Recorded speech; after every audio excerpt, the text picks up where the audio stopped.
বিশেষ উদ্দেশ্য সাধন করার জন্য ভগবান আবির্ভূত হন বলে এটি মনে করা উচিত নয় যে অবতরণ না করলে তিনি সে কার্য সম্পাদন করতে পারতেন না।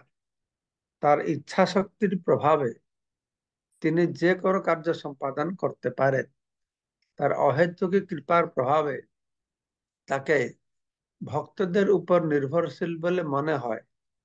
তিনি যশোদা মায়ের সন্তান রূপে আবির্ভূত হয়েছিলেন, তার অর্থ এই নয় যে তিনি মা যশোদার ভরণ পোষণের উপর নির্ভরশীল ছিলেন। পক্ষান্তরে তিনি সেই ভূমিকা গ্রহণ করেছিলেন তার অহেতুকী কৃপার প্রভাব। তিনি যখন তার ভক্তদের পরিত্রাণের জন্য আবির্ভূত হন, তখন তিনি স্বাভাবিকভাবেই তাদের জন্য নানা রকম দুঃখ কষ্ট স্বীকার করেন। তো ভগবত গীতায় বলা হয়েছে যে ভগবান প্রতিটি জীবের প্রতি সমভাবাপন্ন হওয়ার ফলে তার শত্রু নয়, তার কেউ শত্রু নয় অথবা বন্ধু। যেরকম বলা আছে সমহম সর্বভূতেষু ন মে দুষ্যস্তে ন প্রিয়। কিন্তু যে সমস্ত ভক্ত প্রেম ভক্তি সহকারে নিরন্তর তার কথা চিন্তা করে, তাদের প্রতি তিনি বিশেষভাবে স্নেহপরায়ণ। যে ভজন্তি তুমাং ভক্ত্যা, এই শব্দ ব্যবহার করা হয়েছে। তাই নিরপেক্ষতা ও পক্ষপাতিত্ব উভয় ভগবানের চিন্ময় গুণাবলীর অন্তর্ভুক্ত। যে ভগবান মধ্যে সমস্ত পরম ব্রহ্ম বিরুদ্ধ গুণাবলীর সমাহার, এটি তার আরেকটি দৃষ্টান্ত। তিনি নিরপেক্ষ হয়েও পক্ষপাতিত্ব করেন। তা অচিন্ত শক্তির দ্বারা যথাযথভাবে বিন্যস্ত হয়। ভগবান হচ্ছেন পরম ব্রহ্ম অথবা নির্বিশেষ ব্রহ্মের উৎস, যা হচ্ছে তার নিরপেক্ষতার সর্বব্যাপ্ত রূপ। কিন্তু তার সবিশেষ রূপে অর্থাৎ সমস্ত চিৎ ঐশ্বর্যের অধীশ্বর রূপে ভগবান তার ভক্তদের পক্ষে অবলম্বন করে পক্ষপাতিত্ব প্রদর্শন করে। তো ভগবান তিনি পরম ব্রহ্ম, তিনি হচ্ছেন ব্রহ্মণেই প্রতিষ্ঠাহম, নির্বিশেষ ব্রহ্মের উৎস। তো পরম ব্রহ্ম স্বরূপে তিনি সর্বব্যাপ্ত, নিরপেক্ষ। তো সবিশেষ রূপে অর্থাৎ সমস্ত চিৎ ঐশ্বর্যের অধীশ্বর রূপে ভগবান তার ভক্তের পক্ষে অবলম্বন করে পক্ষপাতিত্ব প্রদর্শন করে। পক্ষপাতিত্ব ও নিরপেক্ষতা আদি সমস্ত গুণই ভগবানের মধ্যে রয়েছে। তা না হলে জড় সৃষ্টিতে সেগুলি দেখা যেত না। যেহেতু এই জড় জগৎ হচ্ছে ভগবত ধামের প্রতিফলন, অবশ্যই এটা যে বিকৃত প্রতিফলন, তাই এখানে মানুষ নিরপেক্ষ করে, কেউ পক্ষপাতিত্ব করে। তো এটা এখানে থাকতো না যদি ভগবত ধামে সেটা না থাকতো। কিন্তু ভগবত ধামে সেটি হচ্ছে চিন্ময়, তার প্রয়োগ বা তার ব্যবহার ইত্যাদি এই জগতের সঙ্গে সম্পূর্ণ বিপরীত। যেহেতু এই জগৎটি হচ্ছে ভগবত ধামের একটি বিকৃত প্রতিফলন। যেহেতু ভগবান হচ্ছেন পূর্ণ সত্য, তাই সবকিছু যথাযথভাবে তার মধ্যে রয়েছে। তিনি অদ্বয় সত্য, তিনি দ্বন্দ্বাতীত। সেখানে আমাদের এখানে ভালো মন্দ, ছোট বড়, আহ, যেরকম পক্ষপাতিত্ব নিরপেক্ষপাতিত্ব, এসব দ্বন্দ্ব, তিনি দ্বন্দ্বাতীত। অর্থাৎ তার মধ্যে এই দুটো পরস্পর বিরুদ্ধ গুণ থাকলেও এই জড় জগতের মতন সেটি নয়। যেহেতু তিনি হচ্ছেন পূর্ণ সত্য, তাই সবকিছু যথাযথভাবে তার মধ্যে রয়েছে। Absolute truth. জড় জগৎ হচ্ছে রিলেটিভ ট্রুথ, মানে আপেক্ষিক। এই আপেক্ষিক জগতে সমস্ত গুণগুলি বিকৃতভাবে প্রকাশিত হয়েছে, তাই অদ্বয় সম্বন্ধে আমাদের ধারণা বিকৃত হয়ে গেছে। ঠিক আছে। চিৎ জগতের কার্যকলাপ যেহেতু কোনো নিয়ম বা ভিত্তির দ্বারা বিশ্লেষণ করা যায় না, তাই ভগবানকে অধৈর্য বা ইন্দ্রিয় অনুভূতির অতীত বলে বর্ণনা করা হয়েছে। হুম। কিন্তু আমরা যদি ভগবানের অচিন্ত্য শক্তি স্বীকার করি, তাহলে আমরা তার মধ্যে সবকিছু সামঞ্জস্য দেখতে পারবো। তিনি ইন্দ্রিয়ের ঊর্ধ্বে হয়েও ভক্তদের ইন্দ্রিয়ের অনুভূত হন। এই সবগুলি যে আপাত পরস্পর বিরোধ গুণাবলী, যদি ভগবানের মধ্যে যে শক্তি রয়েছে, অচিন্ত্য শক্তি, সেটাকে স্বীকার করলে এর এই কোনো আর বুঝতে সমস্যা হবে না। সবকিছুতে আমরা সামঞ্জস্য দেখতে পারবো। অভক্তরা ভগবানের অচিন্ত্য শক্তি হৃদয়ঙ্গম করতে পারে না। তারা মানতে চায় না, তারা জানতে চায় না, তারা বুঝতে পারে না। ফলে তিনি তাদের অভিজ্ঞতার অতীত। যারা অভক্ত, তারা তাকে অনুভব করতে পারবে না। তারা, তাদের জন্য ভগবান আছেন ইন্দ্রিয়ের অতীত। কিন্তু যারা ভক্ত, তারা বুঝতে পারে। ভক্ত, হ্যাঁ, অদুর্লভ আত্মভক্ত, ভক্তরা ইন্দ্রিয় দিয়ে সেবন মুখই জহাদ স্বয়ং বস প্রত্যাগ। ভগবানের সেবায় যখন ভক্তরা নিযুক্ত হয়, স্বয়ং তারা বুঝতে পারে। তা না হলে ভগবানের অথ শ্রীকৃষ্ণ নাম আদি ন ভবেত গ্রাহ্য ইন্দ্রিয়, এই ইন্দ্রিয়ের গ্রাহ্য বস্তু নয়। কিন্তু ভক্তমূলক সেবা করলে আস্তে আস্তে এগুলো ইন্দ্রিয়ের গ্রাহ্য বস্তু। ব্রহ্মসূত্রের প্রণেতা সেই তত্ত্ব স্বীকার করে বলেছেন, শ্রুতেস্তু শব্দ মূলত্বৎ, পরমেশ্বর ভগবান সাধারণ মানুষের গোচরীভূত নন, বৈদিক নির্দেশের মাধ্যমে কেবল তাকে জানা যায়। স্কন্দ পুরাণে প্রতিপন্ন হয়েছে, অচিন্ত খলু যে ভাবা নস্তাং তর্কেন যোজয়েত, যে বিষয়ে সাধারণ মানুষের চিন্তার অতীত, সেই বিষয় নিয়ে তর্ক করা উচিত নয়। এই জড়জগতেও অনেক রত্ন, ঔষধ আদিতে নানা রকম অদ্ভুত গুণ দর্শন করা যায়। তাদের সেই সমস্ত গুণ প্রায় অচিন্ত বলে মনে হয়।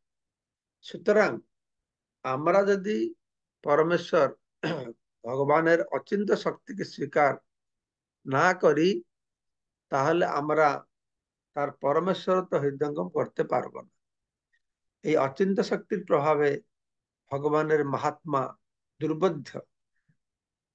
ভগবানের অচিন্ত শক্তি অঘটনা ঘটনা প্রতিবেশী শক্তি।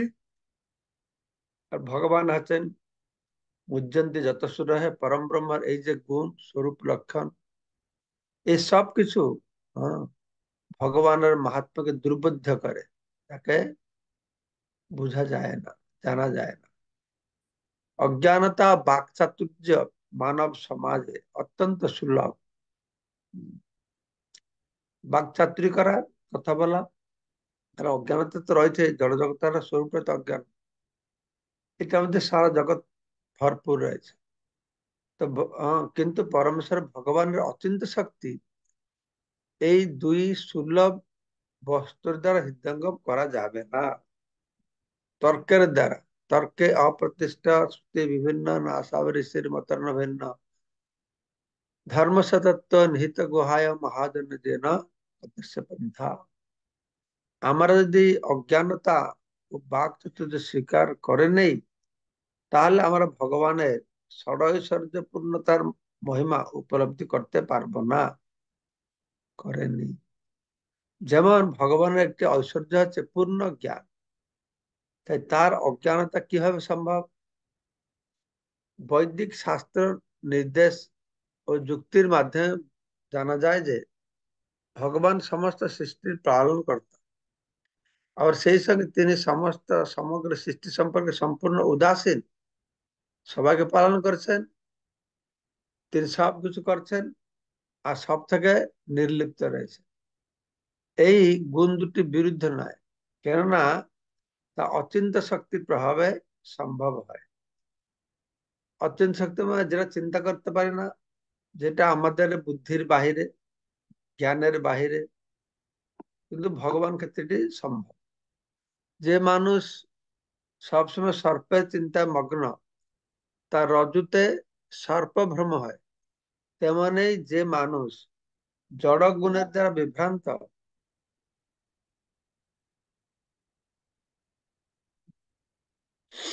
যে মানুষ সর্বদাই সর্পের চিন্তায় মগ্ন, তার রজ্জুতে সর্পভ্রম হয়। তেমনি যে মানুষ জড় গুণের দ্বারা বিভ্রান্ত ও প্রাকৃত তত্ত্বজ্ঞান শূন্য, তাদের কাছে ভগবান বিভ্রান্তিজনক সিদ্ধান্ত অনুসারে প্রকাশিত হয়। অর্থাৎ ভগবান এটা ব্যবস্থা করে, তাকে না বুঝতে দেওয়ার কারণ হচ্ছেন ভগবান। যেহেতু হম সে জড় গুণের দ্বারা বিভ্রান্ত, তাই জড় গুণ তাকে বুঝতে দেয় না। এই হচ্ছে কথা। কেউ তর্ক করতে পারে যে পরম তত্ত্ব যদি পরম জ্ঞান সম্পন্ন ব্রহ্ম ও ষড়ৈশ্বর্যপূর্ণ ভগবান, ব্রহ্মেতি परमात्मा भगवान इति शब्द, তো পরম ব্রহ্ম রূপে তিনি জ্ঞানময় আর ভগবান রূপে ষড় ঐশ্বর্যময়, তাহলে দুটি ভিন্ন ভিন্ন স্বরূপ সৃষ্টি। তো কেউ তর্ক করতে পারে যে পরম তত্ত্ব যদি পরম জ্ঞান সম্পন্ন ব্রহ্ম ও ষড়ৈশ্বর্যপূর্ণ ভগবান আলাদা দুটো হয়, তাহলে দুটি ভিন্ন ভিন্ন স্বরূপ সৃষ্টি হয়। মত বলছি ব্রহ্ম হচ্ছে এক বস্তু, কিন্তু এখানে দুটো হয়ে গেল। তো এই তর্ক খণ্ডন করার জন্য স্বরূপদ্বয়ম ইচ্ছাতে সূত্রটি ঘোষণা করা হয়েছে। প্রকাশের বৈচিত্র্য সত্ত্বেও পরম তত্ত্বের দ্বৈতত্ব নেই। উম, কেননা তিনি বিভিন্ন রূপে প্রকাশিত, একমেব অদ্বিতীয়। যদিও ভগবান বহু রূপে আত্মপ্রকাশ করেছেন, তা মানে যে তিনি দ্বৈত বা বহু তা নয়। তিনি বহুরূপে প্রকাশিত হয়েও একমেব অদ্বিতীয়, সব স্বরূপ এক, সেজন্য সে এক। শুধু রূপ ভাব অনুসারে লীলা রস আস্বাদন করবার জন্য আলাদা আলাদা হচ্ছে, স্বরূপত সে এক, অদ্বয় সত্য বস্তু। অতএব তার শক্তি বিলাসে যে বিরোধ প্রতীত হয়, তাকে অচিন্ত ঐশ্বর্য বলে, তা তার কুশন ব্যতীত দূষণ নয়। তো ভগবানের যে তার শক্তির বিলাসে, তো শক্তির বিলাস, তিনি যে বহু রূপে লীলা বিলাস করছেন, তার ঐশ্বর্যের প্রভাবে এতে তার একত্ব হানি হচ্ছে না। তাই এতে কোনো দূষণ নেই, এটা ভগবানের ভূষণ। হুম, তার অলংকার স্বরূপে। তো ভাগবতে তৃতীয় স্কন্ধে চতুর্থ অধ্যায় 16 নম্বর শ্লোকে ভগবানের অচিন্ত শক্তির বর্ণনা করে বলা হয়েছে, কর্ম কর্মণ্য নিহস্য ভব ভবস্যতে দুর্গাশ্রয় থারি ভয়াত পলায়ন কালাত্মনজত প্রমোদায়ুতাশ্রম স্বাত্মন স্বাত্মন বতে খিদ্যতি ধীরবিদা মিহ। তো বলা আছে যদিও পরমেশ্বর ভগবানের কিছুই করণীয় নেই, তবুও তিনি কর্ম করেন। যদিও তিনি অজ, তবুও তিনি জন্মগ্রহণ করেন। অজ পিসন, হ্যাঁ, অজ পিসন বলা আছে। তিনি অজ হলেও তিনি প্রকৃতির সঙ্গে অধিষ্ঠায় যোগময় শক্তির দ্বারা নিজেকে প্রকাশ করছেন। যদিও তিনি সকলের ভয় উৎপাদনকারী কালস্বরূপ, তবুও তিনি শত্রু ভয়ে দুর্গে আশ্রয় গ্রহণ করেছেন। হ্যাঁ, তো যদিও তিনি আত্মারাম, তবুও তিনি 16,000 রমণী পানি গ্রহণ করেন। এই সমস্ত বিপরীত কথা ভগবান মধ্যে দেখা আছে। তার এই সমস্ত বিরোধপূর্ণ লীলা বিলাসের ফলে তত্ত্বজ্ঞানীদের বুদ্ধিও ভ্রান্ত হয়। একথা ভাগবত বলা হয়েছে, তত্ত্বজ্ঞানী যারা তাদের বুদ্ধিও ভ্রান্ত হয়ে যায়। ব্রহ্মার বুদ্ধি ভ্রষ্ট হয়ে গেল, শিবজি, ইন্দ্র সবাই মুহ্যন্তে যত সুরায়, সবাই মোহিত হয়েছে ভগবানের প্রভাবে। ভগবানের এই সমস্ত কার্যকলাপ যদি বাস্তব না হতো, তাহলে কখনোই তত্ত্বজ্ঞানী মুনি ঋষিদের বুদ্ধি এইগুলি দ্বারা বিভ্রান্ত হতো না।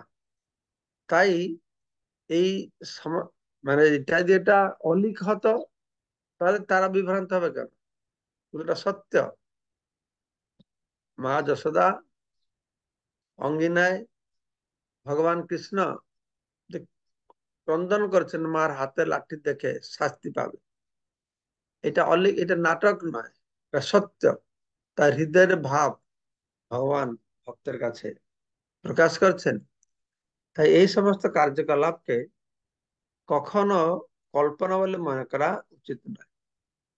ভগবান যখনই ইচ্ছা করেন, তখনই তার অচিন্ত শক্তি যোগমায়া তার ইচ্ছা অনুসারে লীলা সৃষ্টি করে, তার সেবা করেন।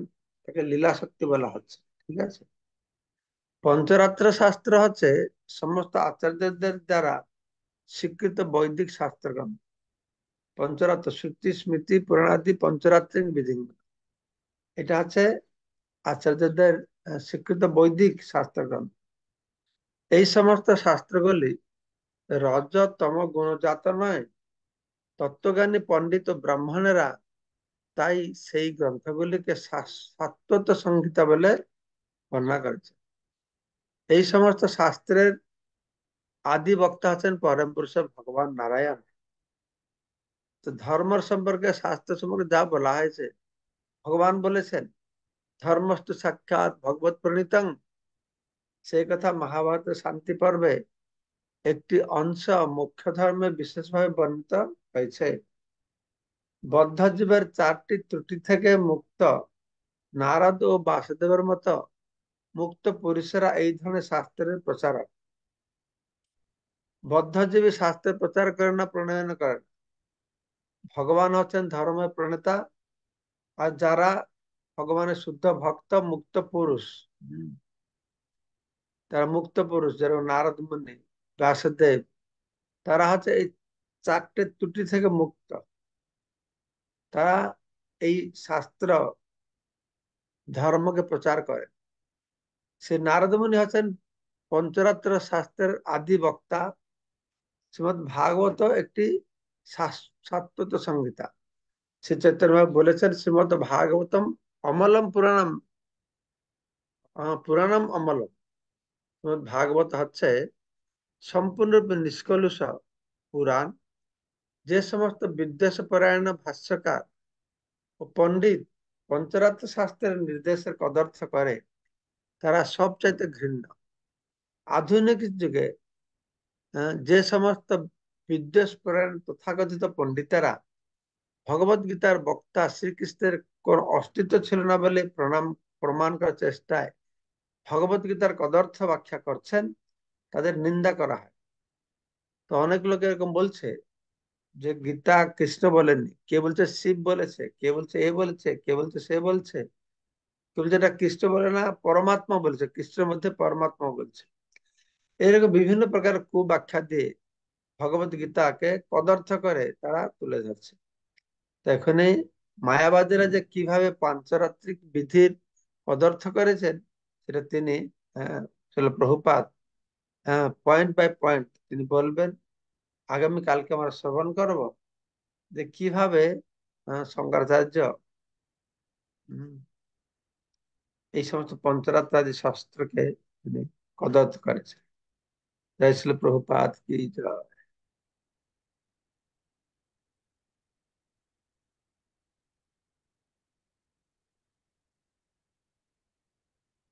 ওকে, পিয়াল প্রভু বলুন কি বলছেন। হরে কৃষ্ণ মহারাজ, ধন্যবাদ, প্রণাম। শুভ ধন্যবাদ। রামনবমী। মহারাজ, আমার এখানে একটা প্রশ্ন ছিল যে শ্রুতি স্মৃতি এ দুইটার মাঝে কোনটা কোনটা কি রকম, ভাগবত কোনটা আর কোনটা কি, এই জন্য প্রশ্নটা আর কি। জানতাম না। আমি যা জানি শ্রুতি শাস্ত্র মানে বেদকে শ্রুতি বলে। হুম। আর বেদ। বেদকে নিগম বলে, নিগম নিগম আর আগম। ঠিক আছে, বেদ হচ্ছে নিগম, নিগম কল্পতরু গলিতম ফলম। বেদ আর উপনিষদ এগুলো হচ্ছে শ্রুতি। আর স্মৃতি স্মৃতি মানে পুরাণ, মহাভারত, ভাগবত, গীতা, এগুলো স্মৃতি। এইভাবে আখ্যা দেওয়া হয়েছে।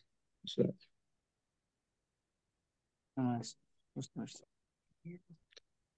বিদ্যুৎ প্রভু বলুন।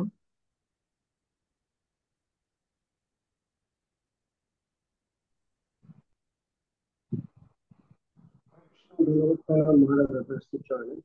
মহারাজ, এখানে একটা প্যারাগ্রাফে বলছে যে নিরপেক্ষতা ও পক্ষপাতিত্ব উভয়ই ভগবানের চিন্ময় গুণগুলির অন্তর্ভুক্ত। আচ্ছা, ঠিক আছে। তারপরে এটা ব্যাখ্যা করা হচ্ছে, তিনি পরম ব্রহ্ম বা নির্বিশেষ ব্রহ্মের উৎস, যা হচ্ছে তার নিরপেক্ষতার সর্বব্যাপ্ত রূপ। আর সবিশেষ রূপে তিনি সমস্ত চিৎ ঐশ্বর্যের অধীশ্বর। ভগবান তার ভক্তের পক্ষ অবলম্বন করেন। অর্থাৎ আমার প্রশ্ন হচ্ছে যে উনি সবিশেষ রূপে ভক্তদের পক্ষ অবলম্বন করছেন কিভাবে, এটা আগে একটু বুঝতে পারি। বিশেষ রূপে অর্থাৎ নিরাকার ব্রহ্মরূপে তো আর কার পক্ষপাতে অপেক্ষাকৃত করার দরকার নেই। আসলে দেখতে গেলে নিরাকার ব্রহ্ম তো শক্তির পূর্ণ অভিব্যক্তি নেই, আর বৈচিত্র্য নেই। কিন্তু সেই ভগবান ভগবানের স্বরূপে ভক্তের সঙ্গে লীলা বিলাস করেন, তো ভক্তের জন্য পক্ষপাতিতা করেন। যেরকম কৃষ্ণ বলেছেন, যুদ্ধক্ষেত্রে আমি অস্ত্র ধারণ করব না। অর্জুন বিপদে পড়েছে, তখন রথের চাকা নিয়ে দৌড়াচ্ছে, ভক্তের পক্ষপাতিতা করলো। বালি সুগ্রীব যখন যুদ্ধ হচ্ছিল, তো বালির পক্ষপাতে সুগ্রীবকে নাকি, না, বালি সুগ্রীবকে, না সুগ্রীব পক্ষে বালিকে, সুগ্রীবের পক্ষপাতে বালিকে হত্যা করলেন। তো এইভাবে দেখা যায় পক্ষপাতিত্ব করছেন। নিরপেক্ষ যেহেতু, তিনি যাকে বধ করছেন তাকে তিনি উদ্ধারও করছেন। তো এইভাবে, কিন্তু এই ব্রহ্মরূপে কিভাবে নিরপেক্ষ পরম ব্রহ্মরূপে, সেটা আমি ঠিক করে বুঝতে পারছি না। এইটা হতে পারে পরম ব্রহ্মরূপে তিনি সবাইকে পালন করছেন, সবাইকে দেখছেন, এরকম কিছু হতে পারে, এটা সুস্পষ্ট নয় আমার কাছে। সুলাল প্রভু বলো, সার্ভেন্ট সুলাল। হরে কৃষ্ণ মহারাজ, আপনার শ্রীচরণে দণ্ডবত জানিয়ে আমার যেটা জানার বিষয়, মহারাজ, যে মানুষ জড় গুণের দ্বারা বিভ্রান্ত হয়েছে এবং প্রকৃত তত্ত্বজ্ঞান শূন্য, তাদের কাছে ভগবান বিভ্রান্তিজনক সিদ্ধান্ত অনুসারে প্রকাশিত হয়। এই বিষয়ে যদি একটু মহারাজ কৃপা করব বলেন।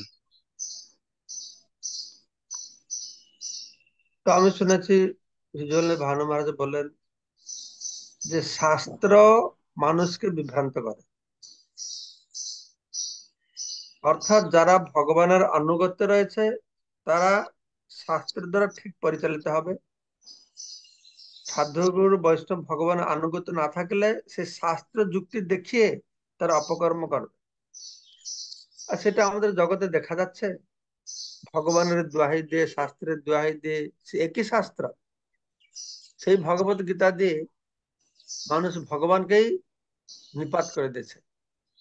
যেহেতু তারা জড় কলুষের দ্বারা, কলুষে মুক্ত নয়, তাই শাস্ত্র পড়বে, শাস্ত্র পড়ে তার বিপথগামী হবে, যে জড় কলুষ থেকে মুক্ত নয়। আর সেটা সারা জগতেই চলছে। ধর্মের নামে, শাস্ত্রের নামে, ভগবানের নামে, গুরুদেবের নামে জড় কলুষ মুক্ত নয়, বা তারা সেই প্রকার জড় কলুষ থেকে মুক্ত যে সদ্গুরু, তারা আশ্রয় না থাকার দরুন তারা এইভাবে কি করছে না, বিভ্রান্ত হচ্ছে, তাই না? হরে হরে কৃষ্ণ মহারাজ, দণ্ডবত। রসময় চিত্র মাতাজি। হরে কৃষ্ণ, প্রণাম মহারাজ। এক লাইন আমি বুঝতে পাই নাই। যে পরম তত্ত্ব যদি পরম জ্ঞান সম্পন্ন ব্রহ্ম ও সর ঐশ্বর্যপূর্ণ ভগবান হন, তাহলে দুটি ভিন্ন ভিন্ন স্বরূপ সৃষ্টি হয়। এই যে ভিন্ন ভিন্ন দুইটি স্বরূপ, এটা বুঝতে পারি নাই যে ব্রহ্ম এবং ভগবান এই দুটা ভিন্ন ভিন্ন স্বরূপ কিভাবে। তো এটা কেউ যুক্তি করতে পারে, আসলে বলা আছে সে অদ্বয় বস্তু, কেউ ব্রহ্ম, কেউ পরমাত্মা, কেউ ভগবান पर উপাসনা করে, কিন্তু সে হচ্ছে একই। কিন্তু কেউ যুক্তি করলো না, এর একটা গুণ, এ ব্রহ্মার একটা গুণ, ভগবানের একটা গুণ, তাই এ দুটো বস্তু, এরকম কেউ মনে করতে পারে। কিন্তু আসলে দুটো বস্তু না, একই বস্তু দুই রূপে প্রতিভাত হচ্ছে বিভিন্ন প্রকার সাধকের অনুভব অনুসারে বা তার সাধনার অনুসারে। একই বস্তু জ্ঞানীর কাছে নিরাকার ব্রহ্মরূপে সে প্রতিভাত হচ্ছে, যোগীর কাছে পরমাত্মার প্রতিভাত হচ্ছে, ভক্তের কাছে ভগবানের প্রতিভাত হচ্ছে। তো বস্তু হচ্ছে এক, যদিও আলাদা আলাদা মনে হয়। প্রভুপাদ একটা দৃষ্টান্ত দিয়ে বলছেন, এটা টেবল, যদি আমরা টেবল রাখি, তার চারপাশে চারটে লোক দাঁড়ায়, তাহলে একই টেবিলকে দেখেছে কিন্তু মনে হচ্ছে আলাদা আলাদা। তো আলাদা আলাদা দেখছে মানে আলাদা, টেবিলটা আলাদা আলাদা নয়, টেবিলটা একই, কিন্তু দেখছে আলাদা আলাদা করে। সে যেই ভাবে দৃষ্টিতে যেই যে দৃষ্টির আমার দৃষ্টিভঙ্গি, তার দৃষ্টিকোণটা কি, যে কোণ থেকে দেখছে সেইভাবে দেখছে, আলাদা বলে মনে হচ্ছে, কিন্তু তারা এটা আলাদা নয়, এক পরম সত্য বস্তু। তিন ভাবে যোগীরা তিন প্রকারের তাকে অনুভব করছে। ঠিক আছে রসময় পিতাজি? ঠিক আছে মহারাজ, হরে কৃষ্ণ, প্রণাম। ঠিক আছে, সবাইকে অশেষ ধন্যবাদ। আজকে ভগবান শ্রী রামচন্দ্র মর্যাদা পুরুষ, তার শুভ আবির্ভাব তিথি। আমরা সবাই তার চরণ কমলে প্রার্থনা করি। আজকে তো আমার মনে হয় চার ভাই জন্ম হয়েছিল নাকি, রাম, ভরত, লক্ষণ, শত্রুঘ্ন।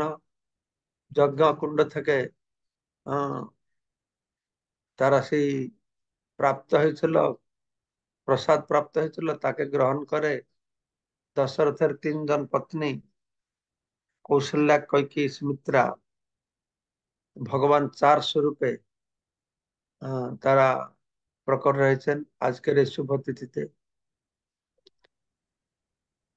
তো ভগবানের মর্যাদা পুরুষোত্তম, তার বহু লীলা, রামায়ণের প্রভাব হিন্দুদের উপরে, ভারতবাসীদের উপরে সব থেকে বেশি। সমস্ত ভগবানের মধ্যে রামের প্রভাবটা বেশি, যেহেতু তিনি নীতিবান ছিলেন। আহ, আর তিনি মর্যাদা লঙ্ঘন করতেন না, খুব আদর্শ ছিলেন। তাই সমাজে সে ভগবানের তো যেহেতু আদর্শ প্রতিষ্ঠা করতে এসেছেন, তাই সমাজে তার উপযোগিতাটা বেশি। সেই জন্যই আর রাম রাজ্য নিয়েও মানুষের একটা ভালো ধারণা, রামচন্দ্র যেহেতু উম, রাম রাজ্য সৃষ্টি করেছিল, তাই রামকে প্রভুপাদ বলছেন, আমরা রাম ছাড়া রাম রাজ্য হবে কি করে? মহাত্মা গান্ধী চাইছিলেন রাম রাজ্য করতে। রাম রাজ্য করতে হলে রামকে কেন্দ্রে রাখতে। যাই হোক, এখন সে রাজনীতির কারণে হোক বা যে কারণে হোক, মানুষের মধ্যে এই রামের একটা বিরাট রামচন্দ্র, ভগবান রামচন্দ্রের একটা বিরাট আলোড়ন সৃষ্টি করছে সারা ভারতে। আর ভগবান তো চিন্ময় অদ্য সত্য বস্তু, তাকে নিয়ে সে রাজনীতি করুক, যেই বলুক, একদল রামের মহিমা বর্ণনা করছে, আরেক দল তার নিন্দাও করছে। সে মহিমা করুক বা নিন্দা করুক, সবাই রামের নামেই করছে, কিছুটা ফল দুই পার্টি পাবে, অবশ্যই পাবে। তো আজকে এই তিথিতে আমরা উম, ভগবান রামচন্দ্রের কাছে প্রার্থনা করি যেন আমাদের কাছে আশীর্বাদ করেন। তিনি যেই রকম মর্যাদা পুরুষোত্তম রূপে প্রকট হয় সবাইকে নীতিবান করে গড়ে তুলেছিলেন, তৎসঙ্গে সঙ্গে সেটা যেন আমাদের মধ্যে প্রকাশিত হয়। তৎসঙ্গে সঙ্গে তার চরণ কমলে শুদ্ধ ঐকান্তিক ভক্তিও যেন আমরা লাভ করতে পারি। ঠিক আছে। जय भगवान श्री रामचंद्र की जय। श्रील प्रभुपाद की जय। वंशा कल्पतरुभ्यश्च कृपा सिन्धुभ्येव च पतितानां पावनेभ्यो